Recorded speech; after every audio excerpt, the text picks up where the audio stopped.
Hello আমার প্রিয় ছাত্রছাত্রী বন্ধুরা, আমি তোমাদের অমিতাভ স্যার। সবাইকে আমার ইউটিউব চ্যানেলে স্বাগত জানাচ্ছি। আজকে তোমাদের যে নিউট্রিশনের ক্লাসটা নিয়ে আমি আলোচনা করব, সেই নিউট্রিশনের ক্লাসে আজকে আলোচনা হবে বেশ কিছু এনজাইম বা উৎসেচক নিয়ে। মানবদেহের কিছু খাদ্য সংক্রান্ত উৎসেচক। এই খাদ্য সংক্রান্ত উৎসেচকগুলো প্রত্যেকটাই আমাদের জন্য খুব গুরুত্বপূর্ণ এবং এগুলোর বড় ভূমিকা রয়েছে। তো কোন এনজাইম কোথা থেকে ক্ষরণ হয়, কিভাবে কাজ করে, কার ওপর কাজ করে, এটা নিয়েই শর্টে আলোচনা করে দিচ্ছি। ভালো মতো এটা মাথায় রাখবে, এগুলো তোমাদের অনেক শর্ট কোশ্চেন সলভ করতে হেল্প করবে। ঠিক আছে, প্রথম যেটা দিয়ে শুরু করব সেটা হচ্ছে পেপসিন। এটা প্রোটিওলাইটিক এনজাইম। প্রোটিওলাইটিক এনজাইম বলতে কি বোঝো? যে এনজাইমগুলো প্রোটিনের ওপর কাজ করে, প্রোটিন জাতীয় খাদ্যবস্তুর ওপর কাজ করে। এবং পেপসিন হচ্ছে সবথেকে গুরুত্বপূর্ণ প্রোটিওলাইটিক একটা এনজাইম বা উৎসেচক। কার ওপর কাজ করে? এটা প্রোটিন জাতীয় খাদ্যবস্তুর ওপর কাজ করে এবং সেটাকে কিসে পরিণত করে? সেটাকে পেপটোনে পরিণত করে। তাহলে পেপসিন প্রোটিনকে কিসে পরিণত করছে? পেপটোনে। নেক্সট হচ্ছে ট্রিপসিন। এটা অগ্নাশয় থেকে ক্ষরণ হয় এবং এটা কাজ করে কার ওপর? দুটোর ওপর কাজ করতে পারে। একটা হচ্ছে অপাচিত প্রোটিন এবং যে পেপটন তৈরি হয়েছে আগে সেই পেপটনের ওপর, সেগুলোকে ভেঙে দিয়ে ছোট কার্বন চেনযুক্ত লোয়ার পেপটাইডে পরিণত করে। এই ছোট যে কার্বন চেনটা তৈরি হচ্ছে এটা কিন্তু প্রোটিনটা পরিপাকের একটা ধাপ হিসাবে কাজ করছে, বড় চেন থেকে ছোট চেনে পরিণত হয়ে যাওয়া। এরপর চলে আসি কাইমোট্রিপসিন। এটাও অগ্নাশয় থেকে ক্ষরণ হয়। এটা প্রোটিন, প্রোটিওজ এবং পেপটন তিনটের ওপরই কাজ করতে পারে। প্রোটিন, প্রোটিওজ এবং পেপটন, এবং এটাও লোয়ার পেপটাইডে পরিণত করে। নেক্সট হচ্ছে ইরেপসিন। এটা আন্ত্রিক গ্রন্থি থেকে ক্ষরণ হয়, অর্থাৎ এটা আন্ত্রিক গ্রন্থি থেকে ক্ষরিত একটা উৎসেচক, প্রোটিওলাইটিক উৎসেচক। এটা লোয়ার পেপটাইডকে ভেঙে অ্যামিনো অ্যাসিডে পরিণত করে। তাহলে দেখো, পাক গ্রন্থি, তারপরে চলে আসছে কোথায়? তারপরে চলে আসছে অগ্নাশয় গ্রন্থির ক্ষরণ, লাস্টে আন্ত্রিক গ্রন্থি।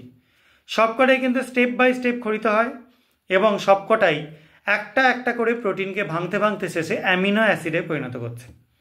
এই হলো প্রোটিন ভঙ্গক বিভিন্ন উৎসেচকের গল্প। এবার চলে আসি ফ্যাট ভঙ্গক উৎসেচক।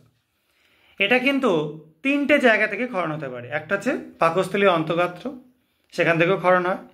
ক্ষুদ্রান্ত থেকেও ক্ষরণ হয়, মানে ক্ষুদ্রান্ত থেকে ক্ষরণ হয় বলাটা ভুল, এটা হচ্ছে ক্ষুদ্রান্তে এসে মিলিত হয়, অগ্নাশয় থেকে ক্ষরণ হয়। আর একটা হচ্ছে আন্ত্রিক গ্রন্থি থেকে ক্ষরণ হয়। এরা প্রত্যেকেই ফ্যাটকে অবদ্রব্যে পরিণত করে বা ইমালসানে পরিণত করে, অর্থাৎ ফ্যাটকে ভেঙে দিয়ে এরা কিসে পরিণত করে? এরা ফ্যাটি অ্যাসিড এবং গ্লিসারলে পরিণত করে। যদিও ফ্যাটের অবদ্রব্য হওয়ার যে ব্যাপারটা সেটা কিন্তু হয় পিত্ত লবণের উপস্থিতিতে মেনলি, কিন্তু কিছুটা অবশ্যই এই লাইপেজের ভূমিকা রয়েছে। তার মানে এটা হলো কি? Lipolytic enzyme. এই লাইপেজ কিন্তু যে জায়গা থেকেই ক্ষরণ হোক না কেন তার কাজ অবশ্যই কার ওপর থাকে? ফ্যাটটা যখন পিত্ত লবণের দ্বারা কিছুটা ইমালসানে পরিণত হয়ে যায় তখন তার উপর কাজ করতে পারে। ঠিক আছে, এটা হলো লাইপোলাইটিক এনজাইম। এবার চলে আসছি আমরা আর একটা পড়ে আছে অ্যামাইলোলাইটিক, যারা শর্করার ওপর, মেনলি কার্বোহাইড্রেট জাতীয় খাবারের ওপর কাজ করে। তো কি কি রয়েছে তার মধ্যে? সবার আগে টায়ালিনের নাম করতে পারা যায়, যেটা আমাদের লালাগ্রন্থি থেকে নিঃসৃত হয় বা ক্ষরিত হয়। এটা সেদ্ধ শ্বেতসারের উপর কাজ করে, এটা আগেও পড়িয়েছি বা বলেছি। যেটা কিসে পরিণত করে? শ্বেতসারকে মল্টোজে পরিণত করে। এবার চলে আসি মল্টেজ। এটা লালাগ্রন্থি এবং আন্ত্রিক গ্রন্থি দুই জায়গাতেই পাওয়া যায়। লালাগ্রন্থির মধ্যে পাওয়া যায় বলেই যে মল্টোজে পরিণত হচ্ছে, সেই মল্টোজকে গ্লুকোজ এবং ফ্রুক্টোজে ভেঙে দেয় এবং অনেক সময় গ্লুকোজ আর গ্লুকোজেও ভাঙতে পারে, মেনলি গ্লুকোজ আর ফ্রুক্টোজে ভাঙে। যাই হোক, এরপর চলে আসছি যে এই যে গ্লুকোজ, ফ্রুক্টোজ বা গ্লুকোজ এবং গ্লুকোজে ভাঙছে, এর ফলে আমরা বুঝবো কি করে যে মুখগহ্বরের মধ্যেই মল্টেজ আছে? ভেবে দেখো, যদি ভাত বা রুটি বা মুড়ি এগুলোকে আমরা বেশ কিছুক্ষণ মুখে রেখে চেবাই তাহলে একটা মিষ্টি ভাব লাগে। মিষ্টি কিন্তু মল্টোজের জন্য হয় না, মল্টোজ কিন্তু মিষ্টি হয় না, তাহলে এটা থেকে গ্লুকোজ তৈরি হয় বলেই সেই মিষ্টি ভাবটা আসে। নেক্সট আসছি অ্যামাইলেজ। এটা অগ্নাশয় এবং আন্ত্রিক গ্রন্থি দুটো থেকেই ক্ষরণ হয়।